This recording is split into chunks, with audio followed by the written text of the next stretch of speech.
VS. അച്യുതാനന്ദന് capital punishment നൽകണമെന്ന് യുവ നേതാവ് CPM സമ്മേളനത്തിൽ ആവശ്യപ്പെട്ടെന്ന് ആവർത്തിച്ച് മുതിർന്ന CPM നേതാവ് പിരപ്പങ്കോട് മുരളി. വി.എസിനെ പിറകിൽ നിന്ന് കുത്തിയവരും ഒറ്റപ്പെടുത്തിയവരും പുതിയ രക്ഷകർത്താക്കളായി നിൽക്കുന്നുവെന്നും വിമർശനം. വി.എസ്. കമ്മ്യൂണിസ്റ്റ് മനുഷ്യാവതാരം എന്ന പുസ്തകത്തിലാണ് വെളിപ്പെടുത്തൽ. ഉമേഷ് ബാലകൃഷ്ണനുമായി ചേർന്നു. ഉമേഷ്, കേരളത്തെപ്പറ്റി ഒരു ചുക്കും അറിയാത്ത ഒരു യുവ വായാടി എന്നൊക്കെയുള്ള അങ്ങേയറ്റം പരിഹാസത്തിലാണ് പിരപ്പങ്കോട് എന്താണ് ഈ വിമർശനങ്ങൾ നടത്തുന്നതും, അല്ലേ ഉമേഷ്?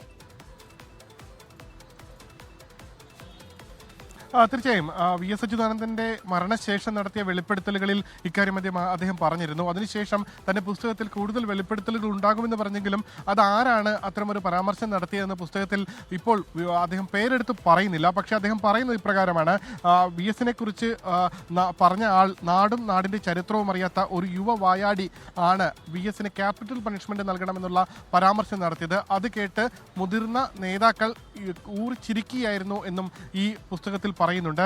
ഇത് വി.എസിനെ കുറിച്ചുള്ള ജീവചരിത്ര പുസ്തകമാണ്. വി.എസ്. കമ്മ്യൂണിസ്റ്റ് മനുഷ്യാവതാരം എന്ന പേരിലാണ് അദ്ദേഹം പുസ്തകം എഴുതിയത്. വി.എസിനുമായി അടുത്ത് ഒരുപക്ഷെ അവസാന കാലം വരെയും വി.എസിനൊപ്പം നിന്ന ഒരു നേതാവ് കൂടിയാണ് പിരപ്പങ്കോട് മുരളി. അദ്ദേഹം വി.എസിന് വേണ്ടി ഒരുപക്ഷെ ഏറ്റവും അടുത്ത് നിന്ന തിരുവനന്തപുരത്തെ ഏറ്റവും സുപ്രധാനമായ നേതാവ് കൂടിയാണ്.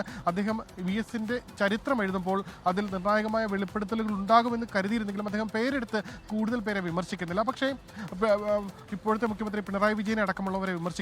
അത് വിവിധ സമ്മേളനങ്ങളിൽ നടന്നുള്ള ചർച്ചകളും ഉദ്ധരിച്ചുകൊണ്ടാണ് വിമർശനം. അദ്ദേഹം മലപ്പുറം സമ്മേളനത്തിന് ശേഷം വി.എസിനെ നിരന്തരമായി പിണറായി പക്ഷം വേട്ടയാടി എന്ന് ഈ പുസ്തകത്തിൽ വെളിപ്പെടുത്തുന്നുണ്ട്. അതുകൂടാതെ കോട്ടയം സമ്മേളനത്തിന് ശേഷം തിരുവനന്തപുരം സമ്മേളനം വരുമ്പോഴാണ് ഇത്തരത്തിൽ വി.എസിനെ ക്യാപിറ്റൽ പണിഷ്മെന്റ് നൽകണമെന്നുള്ള പരാമർശം യുവ നേതാവിന്റെ ഭാഗത്തുനിന്ന് ഉണ്ടായതും അത് കേട്ട് ചിരിക്കുകയും അത് എതിർക്കാൻ അല്ലെങ്കിൽ അത് തിരുത്താൻ മുതിർന്ന നേതാക്കൾ തയ്യാറായില്ല എന്നുള്ള പരാമർശവും ഉള്ളത്.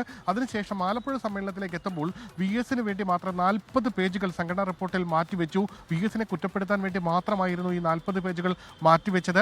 അതിനെതിരെ വി.എസിന് മറുപടി പറയാനുള്ള ജനാധിപത്യ അവസരം പോലും ലഭിച്ചില്ല. അത്തരത്തിലുള്ള അവസരം പോലും അദ്ദേഹത്തിന് നിഷേധിച്ചു. അദ്ദേഹത്തിനെ വേട്ടയാടിയവരാണ് അദ്ദേഹത്തിന്റെ സംരക്ഷകരായി ഇപ്പോൾ നിൽക്കുന്നത്, ഇപ്പോൾ പുറത്തു വരുന്നത്. ഒപ്പം ഗോവിന്ദ മാഷിനെ അദ്ദേഹം ഈ പുസ്തകത്തിന്റെ അവതാരികയിൽ ഗോവിന്ദ മാഷിന്റെ പരാമർശത്തെ എടുത്തു പറഞ്ഞ് തന്റെ ഖേദം പറയുന്നുണ്ട്. അതായത് ഗോവിന്ദ മാഷെ തന്നെ ഒരു സൈബർ അണികളുടെ ഒരു നിലവാരത്തിലേക്ക് തന്നെ വിമർശിച്ചത് തനിക്ക് വിഷമമുണ്ടാക്കി. അത്തരത്തിൽ താൻ പുസ്തകം എഴുതുന്നത് പണമുണ്ടാക്കാനോ അല്ലെങ്കിൽ ഇതുമായി ബന്ധപ്പെട്ട് മറ്റ് പബ്ലിസിറ്റിക്കോ വേണ്ടിയല്ല അത്തരമൊരു പരാമർശം ഗോവിന്ദ മാഷ് നടത്തിയതിൽ തനിക്ക് വിഷമമുണ്ട് എന്നും ഈ പുസ്തകത്തിൽ വിമർശിക്കുന്നുണ്ട്. എന്തായാലും കൂടുതൽ പത്രവാർത്തകളും അതുമായി ബന്ധപ്പെട്ട് നടന്ന സംഭവങ്ങളും എല്ലാം ഉദ്ധരിച്ചുകൊണ്ടാണ് ഈ പുസ്തകം. വരും ദിവസങ്ങളിൽ കൂടുതൽ വിവാദങ്ങൾ ഈ പുസ്തകവുമായി ബന്ധപ്പെട്ട് ഉണ്ടാകുമെന്നുള്ള കാര്യത്തിൽ സംശയമില്ല. ആഷ്മി. Okay, V S. അച്യുതാനന്ദന് ക്യാപിറ്റൽ പണിഷ്മെന്റ് നൽകണം എന്നൊരു യുവ നേതാവ് പറഞ്ഞത് പിരപ്പങ്കോട് മുരളി നേരത്തെ വെളിപ്പെടുത്തിയിരുന്നു.